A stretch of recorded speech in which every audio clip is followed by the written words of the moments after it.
Pai querido, abre o coração do pregador da tua palavra. Usa ele, Senhor. Seja abençoado para todos nós, que derramando o teu amor, a tua graça, a tua misericórdia. Cada um de nós seja abençoado. Em nome de Jesus. Amém. Pai do Senhor, irmãos, convido a igreja, por favor, a abrir as suas Bíblias no livro de Atos, capítulo 1. Fique assentado mesmo, só acompanhe. E a história do versículo 1 ao versículo 11, mas eu vou ler somente o 11. Diz assim: os quais lhe disseram: homens galileus, por que estáis olhando para o céu? Esse Jesus, que dentre vós foi recebido em cima no céu, há de vir assim, como para os céus o viste ir. Você acompanha aí, nós vamos fazer uma meditação nessa noite, em cima desse trecho, e a mensagem de hoje à noite é a promessa da segunda vinda de Jesus. Como os irmãos devem ter observado, foi um culto temático que teve como tema a quem enviarei. O profeta Isaías, ele tem um chamado e ele responde positivamente, e nós vamos, no decorrer dessa leitura, observarmos que nós também temos essa missão, né? Porque existe um grande acontecimento que ainda está por se cumprir. E a segunda vinda de Cristo, ela é a maior expectativa, ela é a maior esperança da vida do cristão. Todo cristão, ele tem que ter esse entendimento, ele precisa ter esse conhecimento que ele é um peregrino na terra e que logo a terra, esse espaço que nós estamos vivendo, não é o nosso destino definitivo. Nós estamos aqui de passagem, porque o nosso lugar é de volta para o Pai, de volta para a casa do Pai. E uma das vias que nós podemos chegar à casa do Pai, a primeira é quando os nossos dias terminam, e aí nós vamos sozinhos. E a segunda é a vinda coletiva, que é desse assunto que nós vamos tratar nessa noite, que é a segunda vinda de Cristo.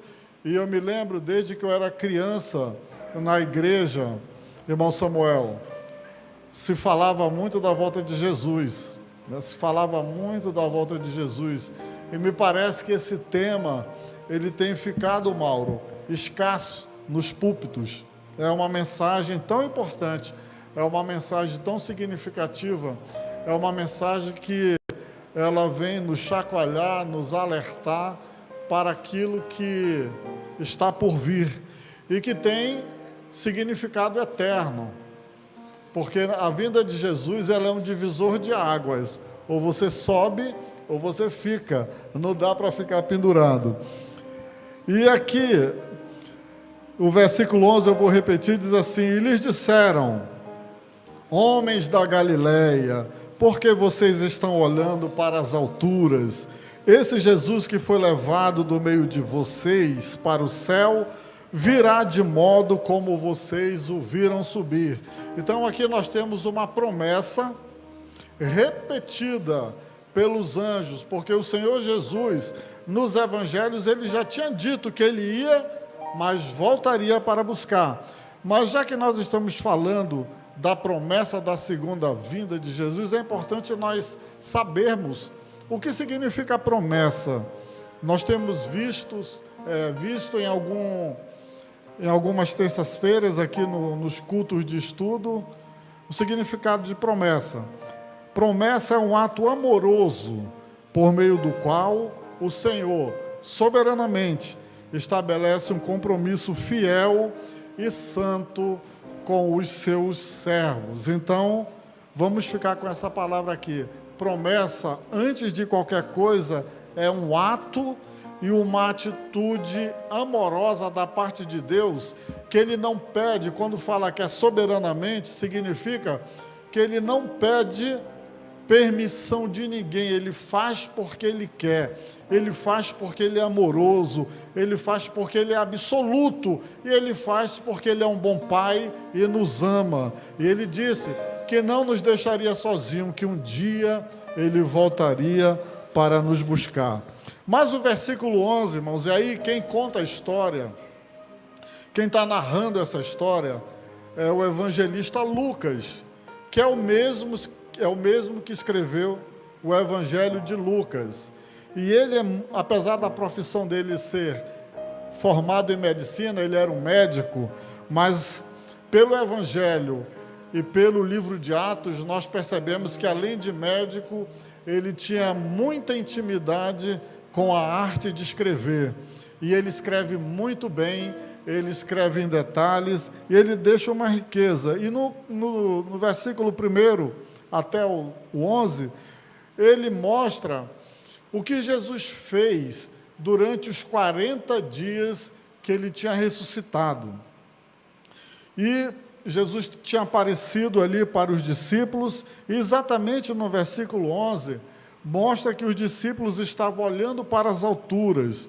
Em outras palavras, no nosso português bem tupiniquim, os discípulos estavam com cara de bobos, olhando para cima, estavam hipnotizados. Talvez eles estivessem preocupados e talvez estivessem tristes, porque o seu mestre acabava, Mário, de ser ascendido aos céus de volta para o seu Pai. E talvez ali a síndrome de ser abandonado, de ficar sozinho, os perturbou. E talvez eles estavam tão perplexos que eles não sabiam o que fazer, que rumo tomar. E às vezes parece que nós estamos exatamente nessa situação. Mas vejam só, irmãos, Jesus ainda, lá no versículo 3 e no versículo 2, e nos versículos seguintes, Jesus dá uma promessa para eles que eles deveriam ficar em Jerusalém, eles deveriam receber poder de Deus através do batismo com o Espírito Santo, para só então serem testemunhas em Jerusalém, na Judéia, na Samaria e até aos confins do mundo. E essa palavra se cumpriu 10 dias depois, está registrada no capítulo 2 de Lucas. Então, essa promessa do batismo com o Espírito Santo, de receber o poder de Deus, conferido para a igreja, Jesus disse que a igreja tem poder para enfrentar as trevas. É o poder dado por Deus. Era esse poder que Jesus estava falando. E ele disse, vocês fiquem aí, não saiam, até que o Espírito Santo venha sobre vós. Então essa promessa se cumpriu. E aqui nós estamos diante de uma outra, os anjos dizendo, por que vocês estão parados, com o olhar fixo no céu? Não é para ficar olhando para o céu, é para ficar obedecendo aquilo que ele disse que era para fazer enquanto ele não volta. Esse é o que nós temos que fazer. Mas vejam só, irmãos, outra coisa bastante interessante que Lucas, com uma sutileza e uma habilidade na escrita, ele coloca no versículo 3 que muitas vezes nós, numa leitura rápida, nós perdemos a riqueza do detalhe. O versículo 3. Depois de ter padecido, então ele fala de toda o sacrifício, a paixão de Cristo. Depois de ter padecido, Jesus se apresentou vivo. Está escrito isso na Bíblia de vocês aí? Jesus se apresentou vivo a seus apóstolos, com muitas provas incontestáveis, aparecendo-lhes durante 40 dias e falando das coisas relacionadas com o reino de Deus. Detalhe, vivo, Jesus está vivo. Jesus é o Deus vivo. Nós não adoramos a um Deus morto. É por isso que em todo o Evangelho, em todo o Novo Testamento, se fala de um Deus vivo, um Deus que age, um Deus que ressuscitou, e quando Ele ressuscita, Ele vence a morte. Ele quebra com o poder da morte, dizendo que um dia, e é muito significativo essa ressurreição de Jesus, porque Lucas está dizendo o seguinte: assim como Jesus ressuscitou, um dia todo aquele que morreu nele ressuscitará também. Então todos os nossos irmãos, de todas as épocas, de todas as eras passadas, um dia, quando Jesus voltar nas nuvens dos céus, e os anjos tocarem a trombeta, como diz Paulo, os mortos ressuscitarão, e os vivos terão seus corpos transformados, e nós nos encontraremos nos ares. Então aqui é um Deus vivo. Preste bem atenção, irmãos. Todos os santos de Deus, homens e mulheres, imagine, do Antigo Testamento e do Novo Testamento, e aí nós estamos falando de Abraão, nós estamos falando de Noé, nós estamos falando de Moisés, nós estamos falando de Elias, nós estamos falando de Daniel, os grandes homens, os grandes profetas, os grandes juízes, nós estamos falando dos sacerdotes e os santos do Novo Testamento, os apóstolos, nós estamos falando de Pedro, de João, de Paulo, todos eles morreram. Nós estamos falando de Maria, nós estamos falando de Marta, nós estamos falando de Salomé, estão no paraíso com o Senhor, e eles não podem fazer, apesar de terem sido santos homens e mulheres, eles infelizmente, ou felizmente, não podem fazer nada. Eles também estão aguardando a volta do Senhor. Existe uma série, quando eu estava recente em Fortaleza, eu vi essa série, alguns capítulos, eu aconselho quem tiver a oportunidade, a curiosidade de pesquisar, procure na internet, lá na Apple Store, na Apple, vocês procurem lá e tem uma série chamada Chosen, são os escolhidos, é uma série feita por um estúdio cristão, então eles são bem fiéis às narrativas, mas o importante, irmãos, é que ali mostra que todos eles tiveram o papel com o menino Jesus, tiveram um papel com Jesus, tiveram um papel importante no ministério, mas também mostra que todos eles morreram, né? E Paulo, escrevendo a Timóteo no capítulo 2, versículo 5, ele diz assim: porque há um só Deus e um só mediador entre Deus e os homens, Jesus Cristo, homem. Então, somente o Senhor Jesus, Ele pode interceder junto ao Pai por todos nós que somos pecadores.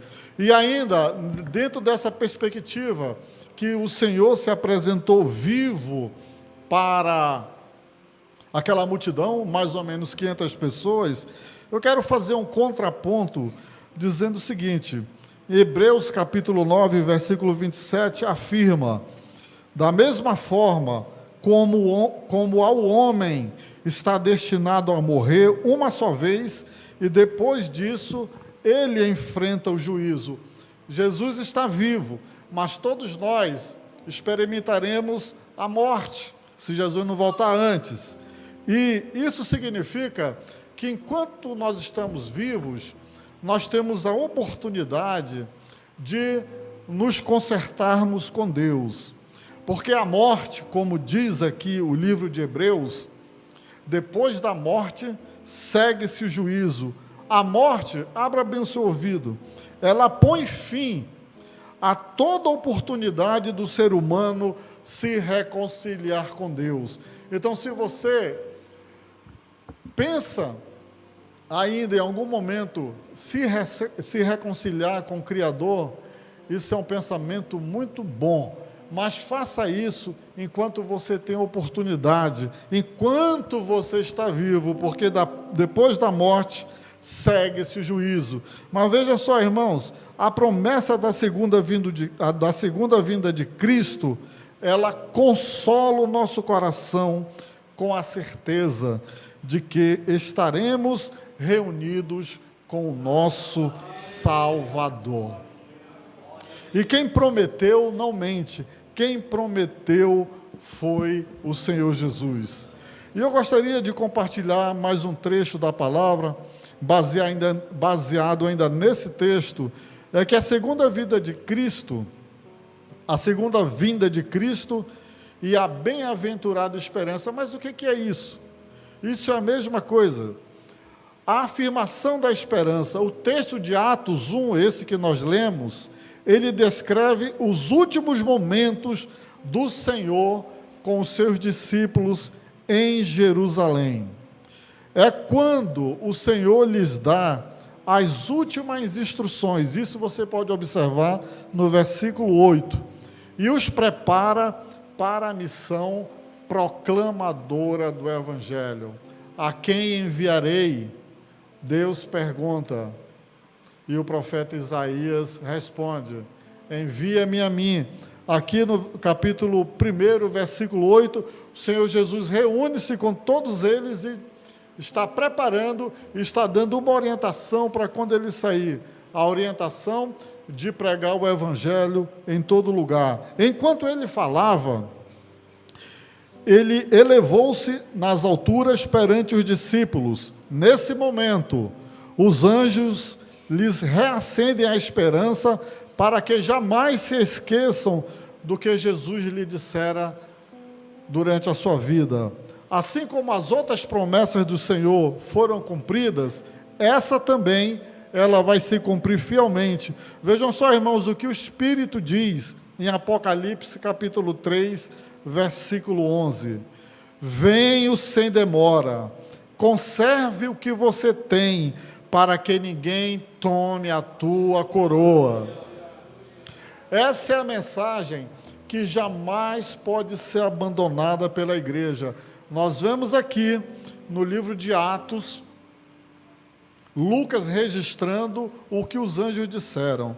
E nós vemos aqui no último livro da Bíblia, o livro de Apocalipse, o apóstolo João registrando o que Jesus disse. Jesus está dizendo que ele vem sem demora. Conserve o que você tem, para que ninguém tome a tua coroa. Vemos aqui duas verdades. A primeira, que Jesus vai voltar. E o texto diz que é sem demora, mas sem demora aqui é segundo o tempo de Deus, e não segundo o nosso tempo. E uma outra verdade absoluta, conserva o que tem, para que ninguém tome a tua coroa. Então é possível sim, irmãos, aquele que já foi salvo perder a sua coroa. Está aqui no texto. Então, isso é uma mensagem que nós precisamos refletir, nós precisamos guardar essa mensagem em nosso coração, para que nós não venhamos nadar e morrer na praia.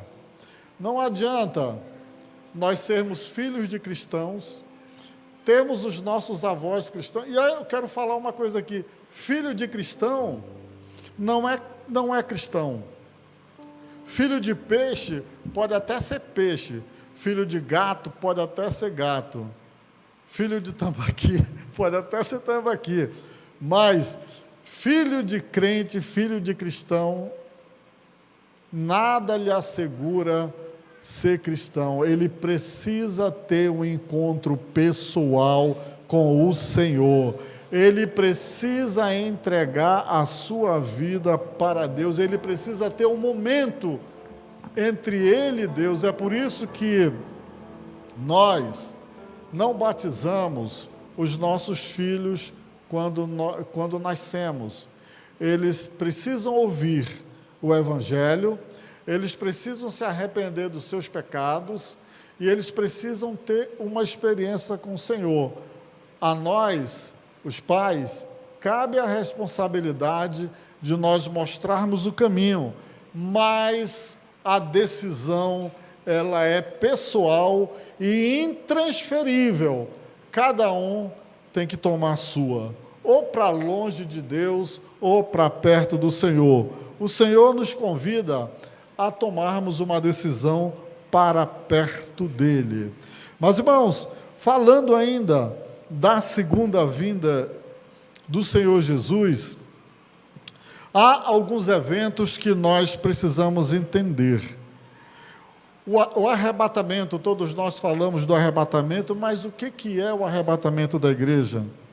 É quando haverá o rapto de todos os santos, e aqui quando nós falamos em santos, nós estamos falando de todos aqueles que no passado e no presente entregaram a sua vida ao Senhor e confessaram Jesus como seu Salvador. Então será o sequestro dos santos da terra. Esse será um acontecimento global e simultâneo. Todo olho verá. A profecia falada da boca de Jesus, ela contempla até os fusos horários. Olha o que eu estou lhe dizendo. A palavra foi tão específica que Mateus registra o fuso horário. Olha o que ele diz. Lucas fala no capítulo 17, do 34 ao 16, ele diz, no momento, então ela será repentina, no abrir e fechar de olhos. Quantas piscadas nós damos por segundos?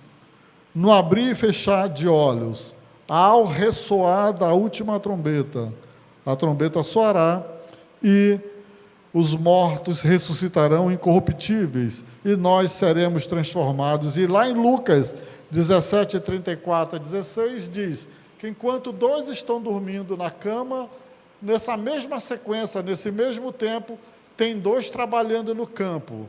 Então, um fuso horário aí de pelo menos 12 horas. Enquanto estão dormindo, veja só, irmãos, presta atenção nisso que eu vou dizer. Jesus, ele vem só uma vez. Se ele vier de noite aqui no nosso hemisfério, no Brasil, lá na Ásia, é de dia. Ele vem linearmente. Se lá é de noite, vai ser aqui de dia. Então, vamos supor o que Jesus estava dizendo. No Brasil, haverá ocasião que vão ter dois na cama. Um vai subir, o outro vai ficar nesse mesmo tempo, do outro lado do mundo, mas que não é noite, é dia. Tem dois trabalhando no campo. Um vai subir, o outro vai ficar. Então, ele dá até o fuso horário, ele diz até as atividades que as pessoas estarão fazendo. Mas qual é a promessa para nós? No momento, no abrir e fechar dos olhos, ao ressoar da última trombeta, a trombeta soará, os mortos ressuscitarão incorruptíveis, e nós seremos transformados. Então, para o cristão, a morte não é problema. Está ouvindo, Samuel? Para o cristão, a morte não é problema, porque se nós morremos em Cristo, aqui a palavra de Deus está dizendo que nós vamos ressuscitar com corpos incorruptíveis, corpos glorificados, como o corpo do Senhor Jesus. E os que estiverem vivos também serão transformados, e nós subiremos e nos encontraremos com o Senhor. E a vinda do Senhor também, ela será em glória. Vejam só, irmãos, 7 anos depois do arrebatamento da igreja, o Senhor virá em glória, visível aos olhos humanos. A primeira etapa da segunda vinda será invisível, mas a segunda etapa ele virá em glória e será visível para todos. Nesse retorno de Jesus na terra, ele virá acompanhado dos santos de todas as épocas. E qual é o propósito? É julgar as nações, restaurar o trono de Davi em cumprimento à promessa de Deus feita por meio do anjo Gabriel. E o Senhor Deus lhe dará o trono de Davi, seu pai, e reinará eternamente na casa de Jacó, e o seu reino não terá fim. O objetivo também é destruir a besta e o falso profeta, e estabelecer o seu reino de justiça e paz na terra, o reino de Deus por 1000 anos.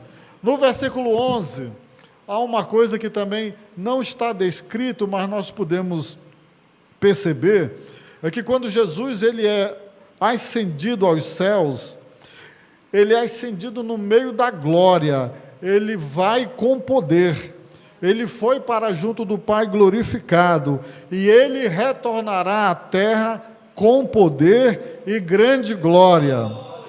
Ele voltará com glória, ninguém sabe quando será. Até então, o Espírito Santo está aqui no nosso meio. Algumas pessoas acreditam em Jesus e confiam nele. O Espírito Santo vive em todas essas pessoas que creem no Senhor Jesus. Então, se você crê no Senhor Jesus, acredite que você só crê nele, porque o Espírito Santo que está em você faz isso. Nosso Senhor, ele não está enterrado, ele está vivo no céu. Nós podemos falar com ele por meio da oração, nós podemos fazer isso também por meio do Espírito Santo. Mas, irmãos, é importante também nós entendermos que existe uma forma adequada de se esperar esse momento. Se nós pudéssemos fazer agora uma imagem e entender o momento que nós estamos vivendo, esse será um exercício muito proveitoso para a nossa caminhada de fé. Nós precisamos entender exatamente onde nós estamos para compreender o que virá. Jesus Cristo já veio e já foi, então a primeira vinda já aconteceu. Ele disse que voltará, a segunda vinda ainda não aconteceu, então nós estamos vivendo entre esses dois momentos, nós estamos vivendo no tempo do meio, nós estamos vivendo, olhando para trás, já entregamos a nossa vida ao Senhor, agora nós estamos olhando para frente, esperando Ele voltar. Então, como é que nós devemos esperar o Senhor Jesus? Como é que a igreja deve esperar? Ela deve esperar diferentemente da postura daqueles cristãos que estavam ali, inclusive os apóstolos, porque eles foram severamente advertidos pelos anjos. Os anjos, esse texto aqui, que os anjos dizem, por que vocês estão olhando para cima? Isso não foi uma retórica, não, isso foi uma reprimenda. Em outras palavras, ele estava dizendo assim, ei, ele subiu, mas ele disse que tinha uma missão, tem uma missão a cumprir. A quem enviarei?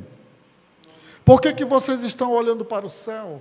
Sabe, irmãos, nos dias de hoje, há muitos de nós que estamos iguais àqueles primeiros discípulos.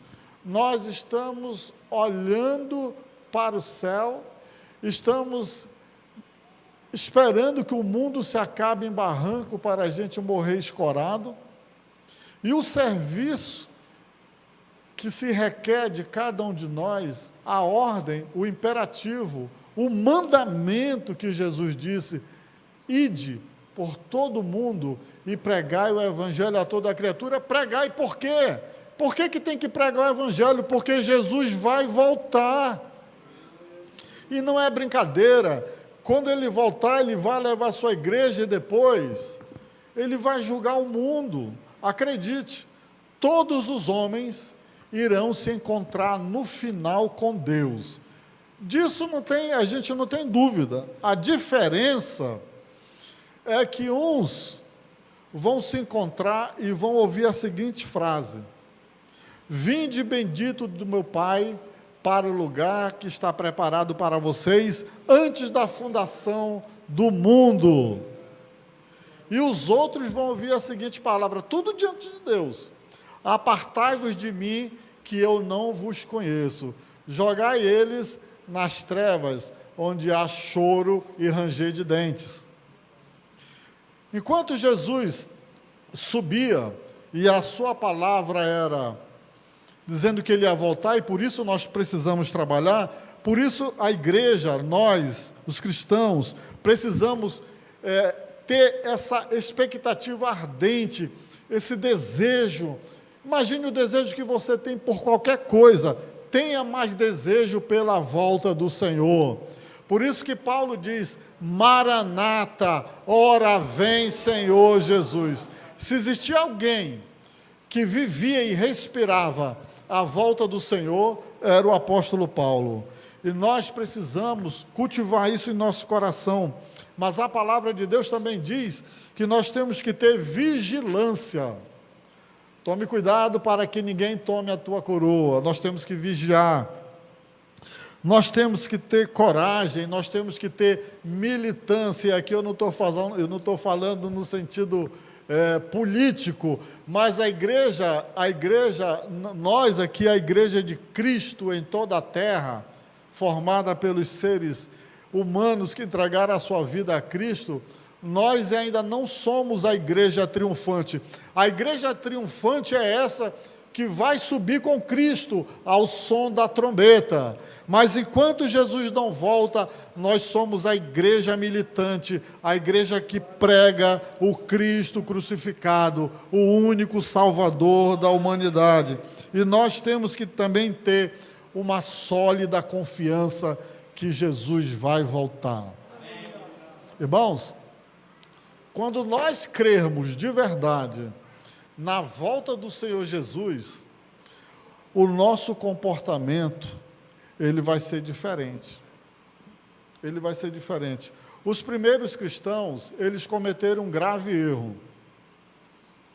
Eles esperavam a volta de Jesus, o texto de Atos fala isso, e eles tinham essa fé tão aguçada, tão latente, que eles venderam todas as suas propriedades, entregaram todo o dinheiro aos pés dos apóstolos para eles distribuírem para os pobres, porque eles imaginavam que Jesus estava voltando naquele momento. Não é assim que nós temos que fazer, mas nós temos que estar com um olho na terra e o outro no além, observando. Nós temos que saber discernir os tempos e as estações, porque Jesus está voltando. O arrebatamento da igreja, nós nos encontramos nos ares ao som do coral celestial. Se você achou que o Wilkes canta bem, canta mesmo, mas imagine assim, irmãos, aquela melodia e harmonia cantada e os instrumentos angelicais recepcionando todos os cristãos de todas as épocas, todos os fiéis em Cristo. Será maravilhoso, não será? Mas, Mauro, também tem o outro lado da moeda, o lado daqueles que não ouvirão as alegres canções do céu. Então, hoje aqui, nessa oportunidade, sei que tem muitos aqui que ainda não entregaram a sua vida ao Senhor. Eu queria fazer esse apelo dividido em duas partes.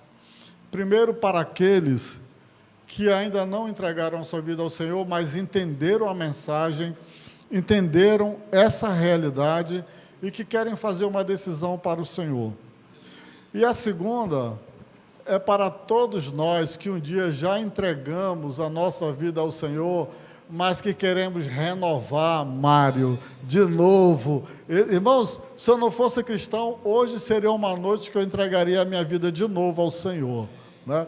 Mas eu quero renovar meus votos ao Senhor. Eu quero convidá-los a ficar em pé nesse momento e perguntar. Eu quero que todos olhem para mim aqui. Você não olhe para o que está do lado, nem olhe para trás, que esse é um momento muito importante. Se há alguém aqui que gostaria de entregar a sua vida ao Senhor, sabendo que isso significa a salvação, que só em Jesus Cristo há salvação. Existe alguém? Levante a sua mão, se você estiver aí. Pode levantar. Glória a Deus. Existe alguém, agora para todos nós, que quer renovar a sua vida com o Senhor, quer renovar o seu voto de fé, quer renovar a sua caminhada, quer dizer para o Senhor que você continua o amando de todo o coração? Então, nós vamos fazer uma oração nesse momento. Eu vou convidar o pastor Paiva para fazer essa oração e logo após nós daremos os avisos. Aleluia, aleluia. Você pode vir nesta noite. O Senhor te visita com a sua graça, com o seu amor, com a sua bondade, com a sua misericórdia. É uma oportunidade que você tem de confessar o Senhor diante dos homens. Aleluia.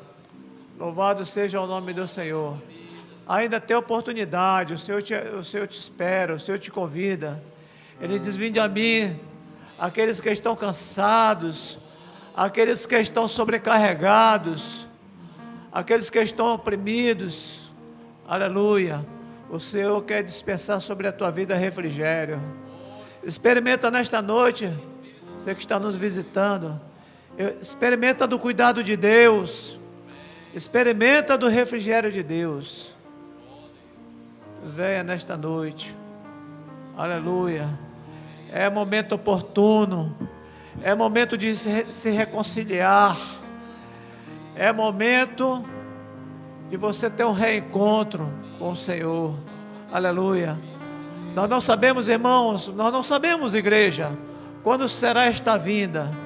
A palavra de Deus diz que como relâmpago que sai do Oriente se mostra no Ocidente, assim é de ser a vinda do Filho do Homem. Aleluia. O Senhor te aguarda nesta noite.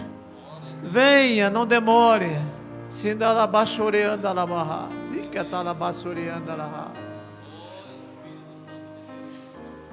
Deus, Pai, tem muitos, Senhor, que estão vivendo, Senhor, vivendo o sistema deste mundo, Senhor. E o sistema deste mundo é, Senhor, quer comamos, quer bebamos, porque amanhã morreremos. Senhor, mas Tu viestes para nos trazer vida, e vida em abundância. Portanto, meu Pai, nós Te louvamos neste momento, pela esta palavra, Senhor, gloriosa. Uma palavra de esperança, como também uma palavra de exortação, Senhor. Deus, esta palavra que Tu trouxestes aos nossos corações nesta noite, Senhor, ela fala, Senhor, da Tua vinda. Deus, e Tu vais voltar. E os sinais dos tempos, Senhor, nos confirmam que esse dia, Senhor, está chegando. Portanto, meu Deus, ajuda-nos, Senhor, a permanecermos caminhando, Senhor, em fidelidade diante do Senhor. Portanto, meu Deus, porque a Tua palavra diz que o mundo jaz no maligno, Senhor. Portanto, meu Deus, nós Te pedimos em nome de Jesus, conduz o Teu povo, conduz a Tua igreja em santidade diante da Tua presença, Pai. Meu Deus, Pai, neste momento, Senhor, Deus, aqueles que estão diante da Tua presença, Senhor, se reconciliando contigo, Deus, mostrando, Senhor, as suas fraquezas, Senhor, mas a Tua palavra diz, Senhor, que aquele, Senhor, que confessa diante do Senhor os seus pecados, as suas fraquezas, Senhor, e os deixa, os abandona, alcança do Senhor a misericórdia. Portanto, meu Deus, estende sobre a vida dos Teus filhos, Pai. Estende da Tua graça, estende do Teu amor, estende da Tua misericórdia. Senhor, eles estão, Senhor, entregando aos Teus cuidados, Jesus, dos seus fardos. Ministra sobre eles, Senhor, ó, do Teu refrigério. Que eles saiam daqui nesta noite, Senhor, Deus, com aquela sensação, com aquele gozo, com aquela alegria, com aquela convicção, Senhor, de que foram alcançados nesta noite pelo Teu perdão, meu Deus, e que eles possam sair daqui nesta noite, Deus, falando, anunciando, Senhor, da Tua graça, do Teu amor e da Tua bondade, Pai. Deus, e anunciando, Senhor, de que tu estás voltando para buscar a tua igreja. Não há mais tempo a perder, Senhor. Portanto, meu Deus, em nome de Jesus, ministra, Senhor, graça, amor, bondade e misericórdia e restauração sobre a vida dos teus filhos. Pai, que eles voltem, Senhor, Pai, e entre na tua presença como fez aquele homem, Senhor, quando foi alcançado pelo Senhor, pulando, saltando, saltitando de alegria. Portanto, meu Deus, em nome de Jesus, faz isto para a tua glória. Amém e amém. Teu nome